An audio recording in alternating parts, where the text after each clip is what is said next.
Mate, we need to change the logo in that song in the top left corner. We do, mate. We need a whole new song. We need to get writing an Isla song, and we need to change the logo.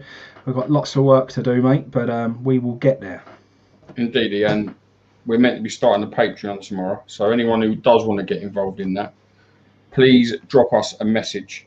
We was hoping to get bank accounts set up in time, but it's not come through still with the way of the world. So we're going to take it for this month via PayPal again, just as a one-off payment if you can make them. So we can make them to make the money go to the family rather than just on the Just Giving link where it only goes for treatment, as we've said many times. But, mate, what an opportunity West Ham have got today. Massive, mate. I wasn't 100% convinced. However, after hang on. You weren't 5% convinced. What was your text? I wasn't, mate. I really did think that this is when the bubble was going to burst, mate. I genuinely believed that. I couldn't.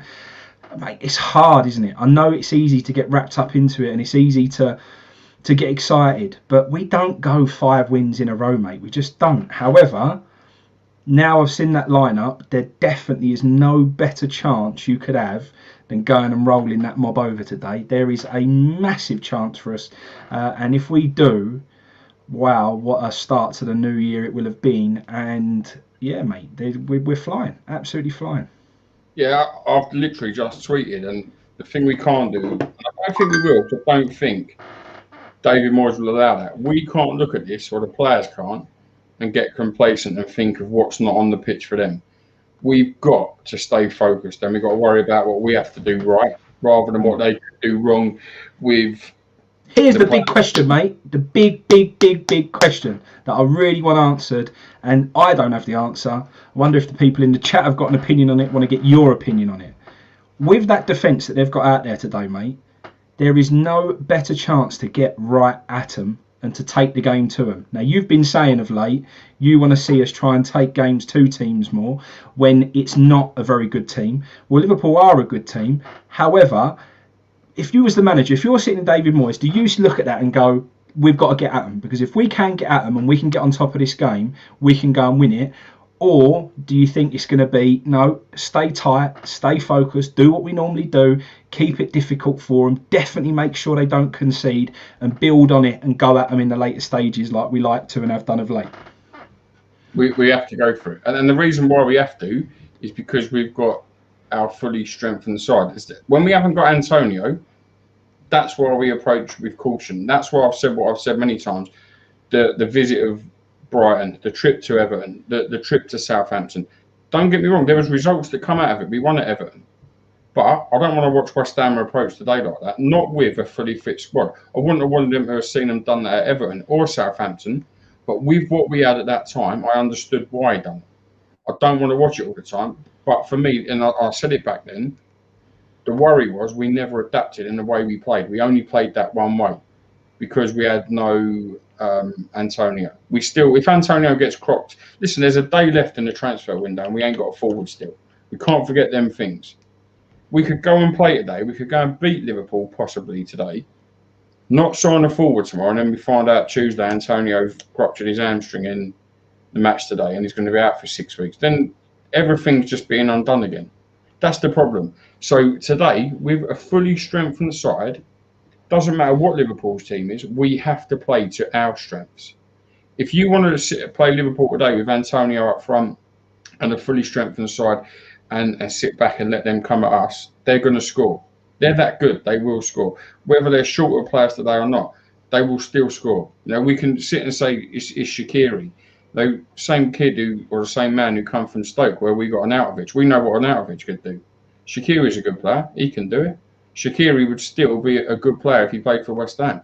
Just because he's not Firmino and Mane, they're still not bad players. I mean, Origi, didn't he score the goals in the Champions League final? He was flying in the Champions League. And Shaqiri, mate, he's got that bit of magic, that ball that he can put in and just undo you, mate, you know? They're still players, so if you're gonna... sorry, mate, one quick one, because Lee Donahue put, are you not live on YouTube? We are. However, YouTube has changed. We have a new channel now, which is Isla Caton's Claret and Blue Army. So if no one has gone over onto the new YouTube channel, please do search for Isla Caton's Claret and Blue Army and go over there and subscribe. And if everyone can do your thing and share this video on any social media platforms, and also head over to YouTube, like, share and subscribe, and do all your bits and pieces over there, it'll be massively appreciated. The reason why we're not on the old channel is because we don't want it to be anything about us. This is all about Isla now. This is Isla's channel, and it's all about raising money for the cause.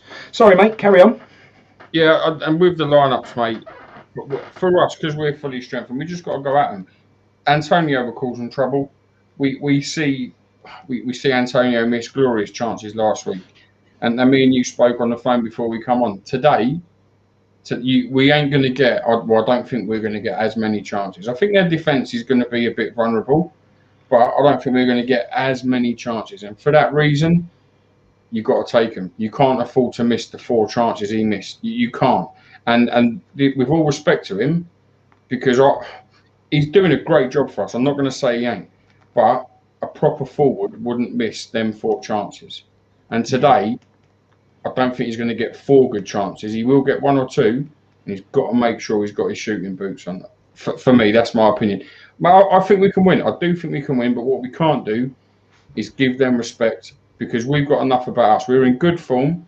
They should be looking at us thinking, what have we got to do to stop them, rather than us looking at them and going, right, we've got to stop these. They've still got threats. Their fullbacks are brilliant. We know that. That's what won them the league last year with the front 3. Nothing else. It was them. So we still have to be cautious. One thing that will happen today, mate, is that outworking another team ain't going to happen, because they will work as hard as us today, because Liverpool sides always do. They'll press, they'll close, and they'll run for 90 minutes. So we can't just have more running than them today. Like you just said, at half time against Palace, we was all sitting there going, we're going to get punished for not taking our chances here. We cannot be sitting there thinking at half time today, because even though there's no Mane and it's Origi up top, mate, they've still got the ability to punish us. And if we don't take our chances, they will grow and they will really start to get on top of us, and they will nick a goal. So we've got to be very, very careful. James Fevers just said Ben Rama goal is incoming. I've been saying it for weeks. I do think it's going to happen. So hopefully the Ben Rama goal comes today, and I do think it will take a bit of magic today. I don't think we're going to stroll through their defence quite as everyone's expecting. I think we will be deeper. I think Rice will be more disciplined. I think Souček won't be bombing into the box. We've seen him in big games like this, Souček, where in previous weeks we've seen him really getting into the opposition box like we know he can do and scoring goals. I don't think you'll see him get into the opposition box today other than a corner. So I think he'll be much more disciplined. I think he'll be a lot deeper and a lot more defensive. So I think the goal will have to come from a bit of magic from Ben Rama, or it will come from Antonio doing his bullying thing, creating something out of nothing and hopefully getting a goal. But if Antonio doesn't take those chances, that is where we're going to struggle. So hopefully he got that, but he got that sort of, out of his system last week, missing those chances. They weren't easy chances, mate, but they were decent chances. Let's hope he's got his shooting boots on today like he did against Norwich at the end of last season and so on, and hopefully he can put the ball in the back of the net for us, mate. Yeah, no, I agree with you. I do, and I think someone just put a Man United fan, Man United Herbert's put it on here. I think we will be a threat from set pieces today, and that's another thing. And I think we could end up getting goals. We know how good Souček is. Even Dawson, he's an animal in the air. Yeah. I think there'll be goals. Corners, if we can get corners, I think we'll be all right. I think there'll be a few cards in this game as well, because I think there'll be the pace of them, because they're still quick getting forward. Their pace getting forward, I think we'll compete, and I think they'll get frustrated with us at times as well. I think Milner in the middle will try and stop Ben Rama playing and probably try and crunch him early. I think that'll be another battle. Mate, I think we've got a good chance. I do think we've got a great chance. I'm going to have a bet on Bono, I think, to score at any time, 12-1. Dawson and Rice, they're all 12-1 to score at any time. Surcheck's only 3-1. Yeah, Steve just put here, dropped a message last time, but didn't get a reply. I want to drop some cash. There is a PayPal link scrolling across the bottom of the page. So if anyone can do anything, this is the virtual bucket shake coming at you right now. If anyone can donate 50p, a pound, £5, £10, 50 quid, whatever it is that you can do. If you go to paypal.com/PayPal me/Isla's Army, you can donate to the cause. So we would appreciate anything that anybody can do. Lingard, lots of people talking about Lingard in the chat. False. For me, he just isn't a West Ham man. He isn't. For me, it screams of a GSB signing. It screams of a signing to pacify the fact that we haven't done any real business in the window. It's a big player from Man United with a big name. For me, it was to pacify the fans that they haven't gone out and made any signings. He doesn't seem like a David Moyes type player to me. David Moyes has gone recently for running, for commitment, for effort, and Jesse Lingard is the total opposite to that. For me, he isn't a stereotypical West Ham type man. The fact that people are using the name Jay Lings for him at the moment makes me feel sick to the bottom of my stomach, and I can't actually stand it. But it is what it is, mate. If he can do a job for us, then I'm not going to complain. I've been wrong about things before, and if he comes in and he plays well and he shows commitment and heart, it worries me that he has said he wants to go back to Man United at the end of it and force his way into the Man United team. So he isn't coming in to play for West Ham, and he hasn't. I've seen all the little comments that he's done. He hasn't really come out and gone, I can't wait to play for West Ham. It's all been, this is the next part of my career. I want to show you what I can do. But it hasn't convinced me that he's here for the right reasons. So not only that, but me and you spoke about it, mate. Who does he come in and play for? If you drop Fornals, it's a liberty. If you drop Ben Rama, we're not going to do that because we've just signed him and it's a big commitment, a big signing from us. So where does he play? It's a confusing one for me. It's not even about Ben Rama being a big signing. The only place he can play, in my opinion, is the role is him or Ben Rama. It's one or the other. You put him out wide, you're losing the graft that Bowen offers you and Fornals offers you. I backed Fornals for ages when everyone was on his back. I don't want him in the team no more, and I backed him because of the work rate he gives. It's the same reason as Lanzini. We watched Ben Rama last week against Crystal Palace in the number 10. We know that's his position. We don't ever want to accommodate him to drop Fornals 1 week and play Lanzini in the number 10. No way. That number 10 place is now Ben Rama's. He's that good to do that. Don't let that go. All you want to build on now is what's around you.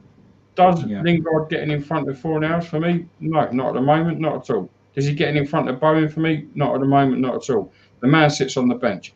I agree with you, and I've said it myself. That screams out to me as a board signing. I'm not saying David Moyes didn't want him. I'm not saying that at all. David Moyes made it clear he wanted a forward. The football club have known, the managers known, the fans have known we've needed a forward since November.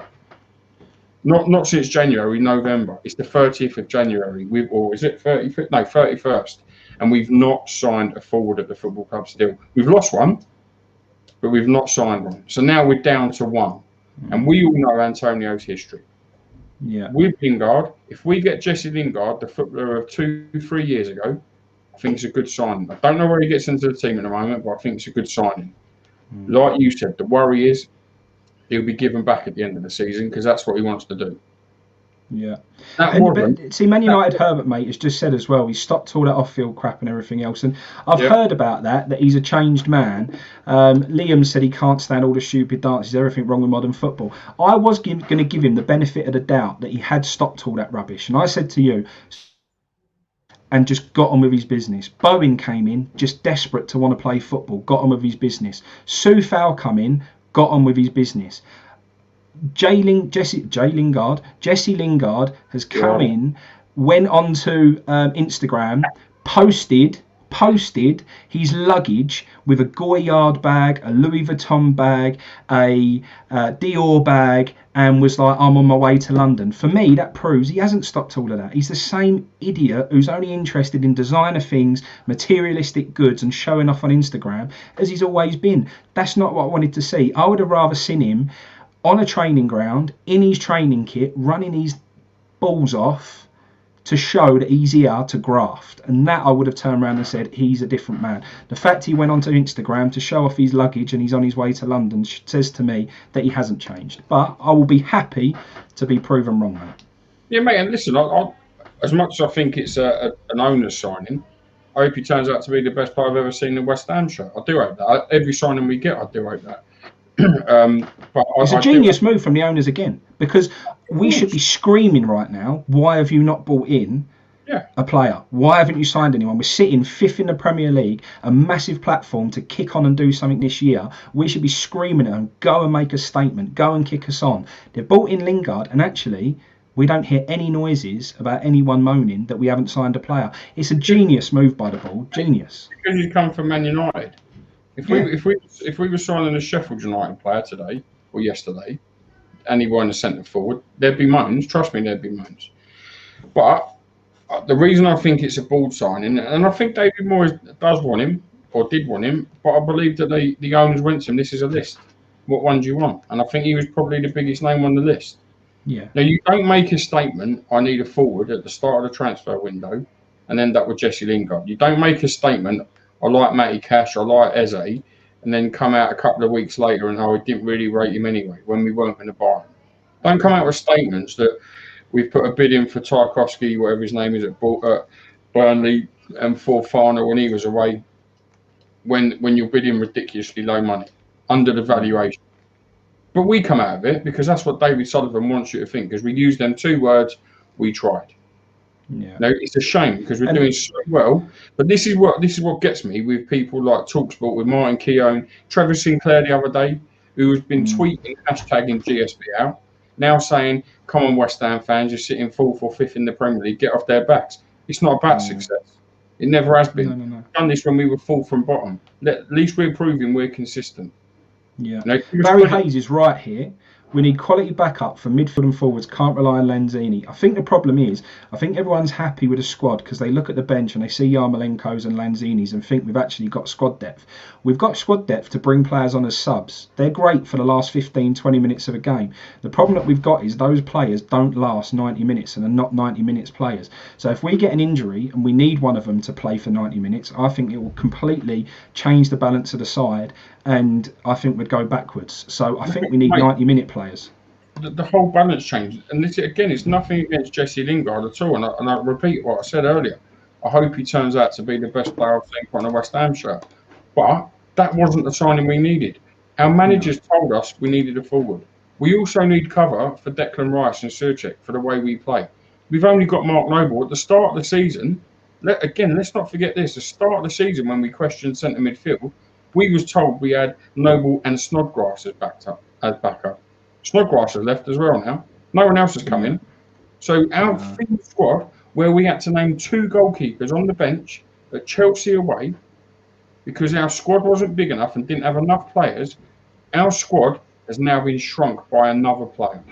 Because all we've done is signed the guy who was already here on a permanent, and we've got another loan one. But we've lost 2. It's disgusting for a football side to be sitting 5th in the Premier League and a manager proving to do what he's done so far, to not be backed because it don't suit David Sullivan. And I don't care how many balled-in people there are. This is what it's all about. It's all about David Sullivan and his ego. Otherwise, the manager would have got what he wanted, and he's never had that. He never got it with Eze. He never got it with Matty Cash. And I'm not knocking the players that have come in. I'm not knocking that. He didn't get it with Josh King. He was given Ben Rama the last day. Yeah. Man United Herbert is bang on there, mate. Big job for Surfal and Cresswell. I did say that I think if Liverpool score today, it comes down either side. Salah up against Cresswell and Fornals is going to be a real tough ask. And also down the other side with Surfal trying to contain Shaqiri. Not because of pace with Shaqiri, but intelligence. Shaqiri's a clever player, mate. He knows how to drift into space. He knows how to pick up positions that can sort of cut through your defence in one moment. I actually think if they're going to score Liverpool, it's going to come from down that side of Suifal, and I think he's got a massive job. When he bombs forward like he does and he gets to the byline, I just think he needs to look over his shoulder a little bit today and maybe not get too carried away, because Shaqiri will drop and he'll see the space and he'll drop into it, and Robertson will pick him out, mate, because Robertson is a class fullback. So do you remember me saying this ages ago about him when we was playing with always, mate, we saw it. It used to happen. It used to happen every week. We used to get caught out down that side. At the moment, it's been better. All I'm saying is today, he is better. Today it could be a very, very different story. So we just got to watch out for that, mate. They're the things that we've got to be careful of down the width. And again, mate, let's be fair. It's a big job for Kufau and Crossfield today. I agree with you. It's a massive job for their midfield today as well against Alton and Ben Rama. Milner, I don't know who else is in midfield for them. I ain't really looked. It ain't great. But they've got Henderson and Phillips and they at the back. They've still got Thiago in there, mate. They've got a good midfield. Yeah, they've still got a good midfield. Henderson, a makeshift centre back, and Phillips, a young lad, have got a tough job up against Antonio. If Antonio's on form, and they'll be run ragged. They won't want that. The problem is, this is where we've missed a trick. We used to have this with forwards that run the centre-backs ragged. Then we'd bring on Andy Carroll for 10, 15 minutes, who just go through you. Yeah. We don't have them options. We have nothing. We've got Yarmolenko, who, very good with the ball at his feet, will not run. Will not do the running in the channels like Antonio does. Blah, blah, blah. But it's a tough game for us today, but it's also a very, very tough game for them with the form that we've been in. I'm not sitting here and writing it off like I would do if Liverpool had their fully strengthened side out. I believe we can get something out of this game. I do believe that. But we have to approach it correctly, mate, and we've got to go for it. We can't sit back. If we sit back, we'll concede. Yeah, well, let's see, mate. We're 5 minutes away, so we better leave everyone to it. Again, if you can donate anything to Isla, links going across the bottom of the page. We'd really appreciate it. He's also on our Twitter page as well, which is at Isla's Army, so please go and follow us over there. I'm going to whack on a charity bet, mate. I might not tell you what it is, actually. I think you should put one on. I should put one on. We will come back on after the game. We'll do a little phone-in if people want to get involved, and we will let everyone know if we've managed to raise any money for the pot. Put your money on. What am I going to have? Oh, I can't tell you, can I? All right. How much let's just do it. What's the Only stake? $5 or whatever, 10 or whatever, it don't matter, whatever we can do. But I'm going to have a double booking stake. Okay. And we'll be back on afterwards to see how we've done and let some people phone in if they want to have a chat. Thank you very much, everyone. We will see you after the game. Come on, West Ham. Let's do it. Let's get up into fourth. That's it, mate. Let's come back in the Champions League spaces. That's it, mate. See you later, everyone. Take care. I'm forever blowing bubbles, pretty bubbles.